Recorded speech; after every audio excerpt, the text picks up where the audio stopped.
뉴욕의 밀레니엄 극장 헤드윅이라는 이름의 가수가 이곳에서 콘서트를 하고 있습니다. 그런데 이 미스터리한 여인은 왜 자꾸 무대 위 자판기를 때려대는 걸까요? 직접 보고 리뷰하는 공연한 공연 예술, 오늘의 작품은 뮤지컬 헤드윅입니다. 저는 9월 18일 수요일 저녁 8시 공연을 홍익대 대학로 아트센터 대극장에서 보고 왔습니다. 그럼 공공연 7회차 시작합니다. 제가 헤드윅을 처음 만난 건 오락실 코인 노래방에서 뮤지컬 넘버를 부르기 시작하던 중딩 시절이었습니다. 지킬 앤 하이드의 지금 이 순간을 즐겨 부르다가 다른 뮤지컬 넘버도 불러보고 싶어 기웃거리다 헤드윅의 The Origin of Love를 알게 됐죠. 저는 The Origin of Love의 가사가 담고 있는 이야기에 매료됐고 그 뒤로 저의 노래방 18번이 됐습니다. 그럼 한 곡 뽑아볼까요? 아주 오래 노래 그만해 이 새끼야.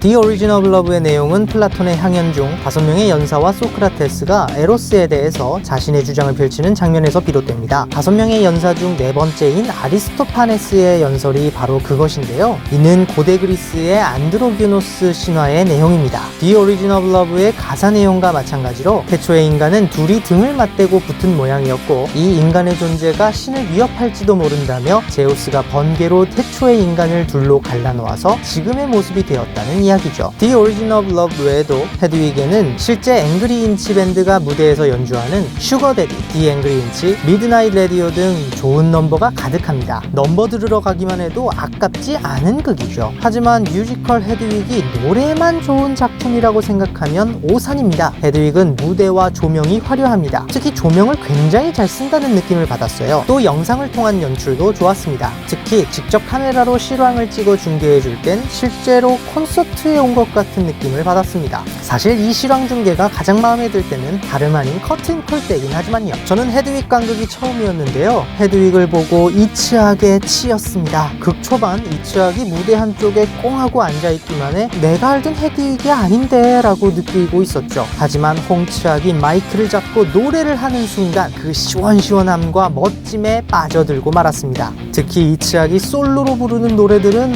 와...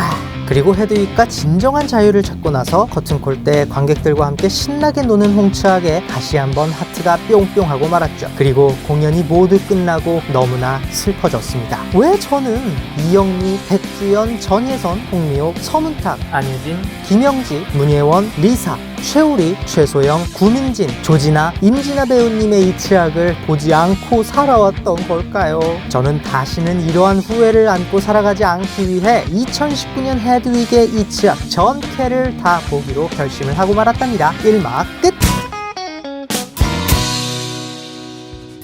뮤지컬 헤드윅에는 없지만 공공연에는 있는 인터미션 시간입니다. 인터미션에서는 헤드윅 관극에 도움이 될 만한 다양한 정보들을 소개해드릴게요. 헤드윅을 더욱 즐겁게 보기 위해서는 2층보다는 1층 자리를 추천드립니다. 그게 특성상 2층이 약간 소외되는 느낌이거든요. 특히 1층 좌석 중에서도 통로석이나 OP석이 헤드윅을 재미있게 즐길 수 있는 방법입니다. 운이 좋다면 음식물 반입이 안 되는 극장에서 나홀로 사과를 드실 수도 있고요. 토미로 간택돼 극에 직접 참여할 수도 있습니다. 또 OP석은 시원하게 머리를 감을 수도 있습니다. 벨큐레와 벨토리가 앉았던 2층 1열은 난간 때문에 시야가 좋지 않았어요. 제가 전에 홍하센에서 젠틀맨스 가이드를 봤을 땐 2층 1열에서 시야에 딱히 불편함을 못 느꼈었는데요. 젠가보다 헤드윅의 무대 높이가 좀 낮은가 봐요. 2층을 선호하신다면 2층 1열보다 뒤쪽 좌석에서 관람하시는 걸 추천드립니다. 극 중간중간 그리고 커튼콜 등의 극에 직접 참여하는 포인트들이 있습니다. 싱얼롱도 있고 락 페스티벌에 온 것처럼 미친듯이 뛰어놀 수 있는 시간도 있죠. 이때 못 즐기면 티켓값 버리는 거니까 옆 사람 눈치 보지 말고 제대로 즐기시길 바랍니다. 락앤롤!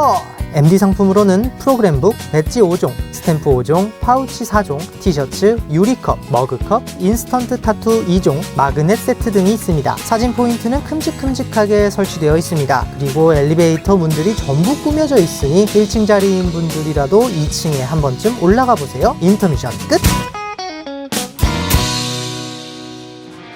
이 막에서는 헤드윅을 더 재밌게 즐길 수 있는 각종 TMI를 살펴볼게요. 사실 헤드윅을 만든 존 카메론 미첼이 처음 주인공으로 생각했던 캐릭터는 동성애와 독실한 카톨릭 사이에서 고뇌하는 토니 노시스였다고 합니다. 네, 헤드윅에 나오는 그 토니요. 베를린 주둔 사령관인 아버지와 독실한 카톨릭 교도인 어머니 사이에서 태어나 독일인 보모의 보살핌을 받으며 자랐고 친구 하나 없는 끔찍한 기숙학교 생활을 록 음악을 통해 이겨내는 이 토미는 작가 자신의 삶이 투영된 캐릭터였다고 해요. 하지만 함께 헤드윅을 탄생시킨 음악 감독 스티븐 트레스크의 조언을 받아들여 주인공을 트랜스젠더 드래퀸으로 수정했다고 합니다. 또한 헤드윅의 모델이 된 또 한 사람은 존 카메론 미첼과 그의 어린 동생을 돌봐주던 인가라는 이름의 독일 여성이었습니다. 미첼은 인가의 집에 자주 놀러 갔다고 하는데요. 인가는 다름 아닌 트레일러에 살고 있었습니다. 또한 어린 미첼과 그의 동생은 인가가 매일같이 낯선 사람들과 데이트하는 것을 신기하다고 생각했다는데요. 훗날 자라서 이것이 성매매였다는 것을 알았고 이는 루터에게 버림받은 후 낮에는 토미를 보살피고 밤에는 매춘을 했던 헤드윅 캐릭터에 반영되기도 했습니다. 또한 헤드윅이 앵그리 인치 밴드를 결성하기 전 카페 에스프레소에서 헤드윅과 함께 연주하는 밴드가 한국인 여성들로 이루어진 밴드였는데요. 이 역시 실제로 존 카메론 미첼이 미군 기지 주변에서 살던 어린 시절 한국인 여성들에 대한 기억이 담긴 것이라고 하네요. 뮤지컬 헤드윅은 2000년에 영화로도 제작됐습니다. 영화는 원작 뮤지컬과 같은 내용을 담고 있어요. 뮤지컬 헤드윅은 공연 중 무대 위에서 헤드윅이 청중에게 이야기하는 형식을 취하는 데 반해 영화는 장소가 계속 바뀌어가며 이야기가 진행됩니다. 무대와 영화 간 장르가 달라져서 생기는 차이점이죠. 또 뮤지컬은 헤드윅이 토미까지 연기하지만 영화에서는 서로 다른 배우가 연기합니다. 뮤지컬은 자기 이야기를 직접 풀어나가는 형식이라 헤드윅이 토미 등 다른 인물을 연기해도 괜찮지만 영화에서 헤드윅이 다른 인물까지 연기하면 관객들이 헷갈릴 수 있기 때문이겠죠. 영화의 헤드윅은 뮤지컬 헤드윅의 각본가이자 오리지널 캐스트인 존 카메론 미첼이 연기했으니 뮤지컬을 보시고 영화도 감상해보시는 건 어떨까요? 마지막으로 엄청나게 놀라운 사실,